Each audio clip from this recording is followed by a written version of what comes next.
Good evening দোস্ত, good evening তো friends, welcome back to my YouTube channel and দোস্ত exclusive new ব্লগে তোমাদের সবাইকে স্বাগত জানাই। তো দোস্ত দেখতে পাচ্ছ চাঙ্গাভাবে রেডি হয়ে গেছে কিন্তু গাইস। তোমরা লাস্ট দেখেছিলে কিন্তু আমি গাইস বাড়ি চলে এসেছিলাম। বাড়ি এসে টুকটাক দুদিন ছিলাম গাইস, আমি 3 দিন, আজকে নিয়ে আছে 3 দিন গাইস। তো আজকে 3 দিনের দিন কিন্তু আবার বেরিয়ে যাচ্ছে আমি। আজকে 12 তারিখ, আর আজকে কাজের সাইডে যেতে হবে, তোর জন্য ফুল রেডি হয়ে গেছি। বেডিং পত্র কমপ্লিট গাইস, বেডিং পত্র বেশি নেই, হালকা পাতলা আছে, কারণ বেশি লাগে না গরমের সময়, তো হালকা পাতলা চলে যায়, কিছু ওখানে রাখা আছে। তো এখন আস্তে আস্তে বেরোবো। তো এখন ঘড়িতে বাজে গাইস 5টা 13। আর প্রশান্তকে আমি আসতে বললাম, প্রশান্ত আমাকে অসন্ন করে দিয়ে আসবে। দেখা যাক ছোট যায় নাকি, নাকি প্রশান্ত একাই যায়। যাক, যে কোনো হোক, একজন হোক, দুজন হোক, তিনজন হোক, যাবে গাইস, আমাকে অশোকনগরে লাভিয়ে দিয়ে আসবে। তো আজকে যাচ্ছি হচ্ছে কিন্তু কনফার্ম টিকিটে দোস্ত, ওর জন্য বেশি প্রেশার নিচ্ছি না। আগে যেতাম হচ্ছে জেনারেলে, তাই প্রেশার নিতে তো সিট পাবো কি পাবো না, এই না সেই নয়। রিল্যাক্সে যাবো, রিল্যাক্সে একদম পুরো তৎকাল টিকিট কেটে নিয়েছি আমি, কনফার্ম টিকিট আছে গাইজ, আমার নামে একটা সিট বুক আছে। তো ওর জন্য বেশি চাপ নিচ্ছে না, একটু লেট করে বেরোচ্ছে না। অন্যদিন 5টার সময় কিন্তু আমি বেরিয়ে যাই, 5:30টার ট্রেন ধরি অশোকনগর, কিন্তু আজকে 6টা 8-এর ট্রেন ধরবো। রিল্যাক্সে যাবো, কোনো ব্যাপার না দোস্ত। তো এখন ওয়েট করি, দেখি প্রশান্ত আসুক, তারপরে আস্তে আস্তে বেরোবো। ফাইনালি গাইজ এখন বাজে হচ্ছে 5:30 দোস্ত, আর ওকে তো চলে আইছে। তো এখন আমরা দুজন আস্তে আস্তে যাবো, দুজনেই যাবো এখন। আর মা এই যে ঘুম থেকে উঠে গেছে, বেরোবো বলে আমি। তো টাটা। তো যাই হোক দোস্ত, এখন আমরা দুইজনে এখন যাবো হচ্ছে স্টেশনের দিকে, আর দেখি ছোট যদি যায় তো যাবে, আর নাই দুইজনেই চলে যাবো। আর একাই যাচ্ছি, কিন্তু এটাই হচ্ছে ঘটনা গাইজ, একা যাবো একদম পুরো একা। এখন একাই যাওয়া আসা করতে হবে। আগে তো শক্তি দামি, তাও লোক পার্টনার টার্টনার ছিল, এখন একাই যাওয়া আসা করতে হবে। 6টা 8-এ ট্রেন আমার, আর আমি কিন্তু 6টা 4-এ চলে আসছি অশোকনগরে।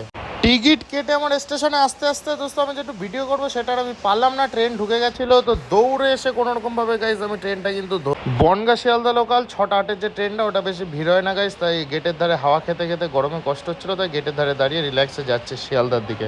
ফাইনালি গাইজ শিয়ালদা চলে এসেছি, আর এই দেখো আমার ট্রেন কিন্তু ঢুকছে, আর 14 নম্বর প্ল্যাটফর্মে দিয়েছে আমাদের ট্রেন কাঞ্চনকন্যা। তো এখানে গাইজ আছে, আর গরম যা লাগছে অসম্ভব গরম, আমি তোমাদের দেখাচ্ছি আমি কী পরিমাণে ঘামছি। তো অবস্থাটা দেখো দোস্ত, কী পরিমাণে ঘামছি বসে থেকে থেকে। আর আমি যেখানে বসে আছি গাইজ, এর সামনে অপোজিট সাইডে কিন্তু আমার কোচ, এখানেই আমার সিট আসবে। তো S3-তে হচ্ছে আমার, ট্রেনের ভিতরে ঢুকে আমার সিটের ওখানে চলে এসছে, এটা হচ্ছে আমার সিট দোস্ত। এখনো কারেন্ট দেয়নি ট্রেন লাইনে, তো যাই হোক দেবে একটু পরে। এতবার যাওয়া আসা করছি গাইজ, ফার্স্ট টাইম রিল্যাক্সে একদম বিন্দাস বিনা টেনশনে গাইজ শুয়ে পড়েছি পুরো আমার সিটে। ট্রেনটা ফাঁকা ফাঁকা লাগছে, দেখেছে এখনো লোকজন এসে পৌঁছায়নি, আসছে আস্তে আস্তে, আর আমি পুরো রিল্যাক্সে আমার সিটে। এখন ঘড়িতে বাজে গাইজ 10টা 10:30, তো রাতের খাবার খেতে হবে। তো এর সাথে দেখো চাটনি দিয়েছে, আর আমি একটা ডিম বিরিয়ানি নিয়েছি, এগ বিরিয়ানি। তো গাইজ চলো এখন এটা খুলে দেখা যাক কি কি আছে এর ভিতরে। তো এর ভিতরে আছে কিন্তু গাইজ 2 পিস এগ, আর রাইসটা কেমন কালার কালার। তো যাই হোক, ঝপাঝপ খাওয়া দাওয়াটা সেরে ঘুমাবো এখন। খাওয়া দাওয়া তো কমপ্লিট করে নিয়েছি, এবার ঘুমানোর পালা। তো ঝপাঝপ গাইজ শুয়ে পড়ি। তো গুড নাইট, দেখা হচ্ছে সকালবেলা দোস্ত, একদম বিন্দাস ঘুমাবো এখন, কোনো ঝামেলা ছাড়া। সকাল তো হয়ে গেছে, তো ঘুম থেকে উঠে দেখি গাইস ট্রেন প্রচুর লেট, এখন ঘড়িতে বাজে 6টা 6:30। তো আস্তে আস্তে ফ্রেশ ট্রেশ হবো, দেখি চাটাও খেতে হবে। তো আপাতত ফ্রেশ হয়ে আসি। ফ্রেশ হয়ে উপরে উঠে বসলাম, সাথে সাথে দেখি কফি চলে এসছে। তো 1 কাপ কফি নিয়ে নিয়েছি গাইস 20 টাকা দিয়ে, এখন এটা খাবো।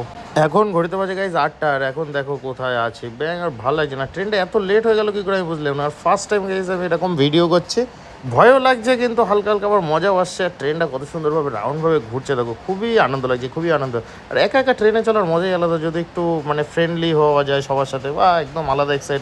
ফাইনালি গাইজ আমি কিন্তু নেমে গেছি গাইজ বারডোগরা স্টেশনে। তো এখন এখান থেকে টোটো ধরবো, টোটো ধরে কাজের সাইডে। তো টোটোও কিন্তু পেয়ে গেছি ঝপা ঝপ, আর একদম লেট না করে গাইজ একদম চাঙ্গাভাবে যাচ্ছে এখন কাজের সাইডে দোস্ত। ব্যাগ কোথায় রেখেছি দেখো, ব্যাগ এই কার্ডে, একদম পুরো গরমে অবস্থা খারাপ হয়ে যাচ্ছে কাঁধে রাখতে, তাই ওইখানে রেখে রিল্যাক্সে যাচ্ছি। ফাইনালি গাইজ টোটো দিয়ে লেবে ঘেমে ঘুমে একাকার হয়ে গাইজ কিন্তু চলে এসে কাজের সাইডে দোস্ত। আমি এখন এন্ট্রি নিয়েছি গেটের ভিতর থেকে, যাচ্ছি আর চোখ মুখে জল দেবে, এত গরম দোস্ত এখানে, এত গরম কল্পনা করতে পারবো না। যাই হোক আস্তে আস্তে রুমের দিক যাই এখন। কিন্তু রুমে চলে আসি গাইস, ফাইনালি রুমের অবস্থা দেখো জাস্ট, কিভাবে করে রেখে গেছিলাম সেইভাবেই রয়েছে দেখো, ছড়ায় বুড়ায় একদম একাকার হয়ে রয়েছে। এই ওর অবস্থা দেখো, যেভাবে রেখে গেছিলাম সেইভাবেই গাইস একদম পুরো চাঙ্গা ভাবে রয়েছে সব। দেখতে পাচ্ছ পুরো ঘেমে ঘুমে কিন্তু একাকার হয়ে গেছে দোস্ত, একদম পুরো হালাত খারাপ হয়ে গেছে আমার। তো এখন আমি চান টান করে আসবো, ফ্রেশ হয়ে আসবো একদম চাঙ্গা হবে। তো আমার সোলো ট্রাভেলের গাইস ট্রেনে কাজের সাইডে আসার ভিডিও এখানে এড করছি। কষ্ট হয়ে গেছে ভীষণ পরিমাণে, খিদেও পেয়ে গেছে দোস্ত। খাওয়া দাওয়ার কি করবো এখনো ঠিক ঠিকানা নেই। সেটা নেক্সট ভিডিওতে দেখা যাবে, খাওয়া দাওয়া কি করছি না করছি, সব কি প্ল্যান করছি। আপাতত এটা এখানে এন্ড করছি, গিয়ে আপাতত চান টান করে আসি দোস্ত।